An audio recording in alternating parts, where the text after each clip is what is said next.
2025 оны цэргийн бүртгэлд хэрхэн хамрагдах вэ? Эргэн та E-Mongoliad нэвтрэн орсны дараа үйлчилгээнүүд хэсгээс цэргийн бүртгэл гэж хайн гарч ирэх үйлчилгээ рүү орж үйлчилгээ авах товчийг дарна. Хэрвээ таны бүртгэлтэй хаягийн аймаг нийслэлийн бүртгэл эхлээгүй байгаа бол тус анхааруулга гарах бөгөөд та хуваарийн дагуу бүртгэлээ хийлгэх боломжтой. Хэрв цэргийн өргөтний үнэмлэх байхгүй бол харьяа аймаг дүүргийн засаг даргын тамгын газрын цэргийн штаб иргэний үнэмлэх 3% цээж зураг 2500 төгрөгтөй очиж цэргийн өргөтний үнэмлэхээ авна.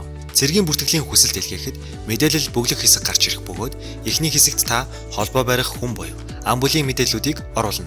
Ингээд өөрийн харьяалах мэдээллүүд болох боловсрол, мэргэжил, ажил эрхлэлтийн байдлыг үнэн зөв бөглөж оруулна. Мөн та хаягийн шилжилт хөдөлгөөн хийсэн, мөн тус шилжилт хөдөлгөөний тухай харьяа дүүргийн цэргийн штабд мэдэгдээгүй бол шилжсэн аймаг дүүргийнхээ харьяа цэргийн штабд мэдэгдэх ёстойг анхаарна. Цэргийн алба хаагаагүй хэсгийг сонгох үед та өөрийн насны ангиллыг сонгож үргэлжлүүлэх дарснаар таны бүртгэл амжилттай бүртгэгдэнэ.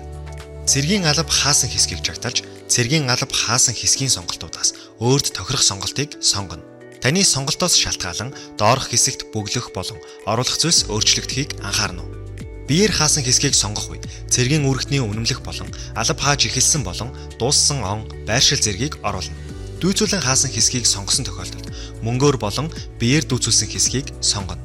Оюутан цэргээр алба хаасан бол цол болон алба хаасан онуудыг оруулж мөн адил цэргийн үүрэгтний үнэмлэхийг оруулна.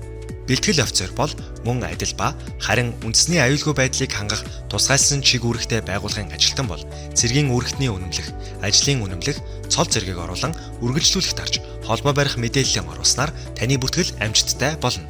Цахимаар шийдэж цагаа хэмнэе E-Mongolia.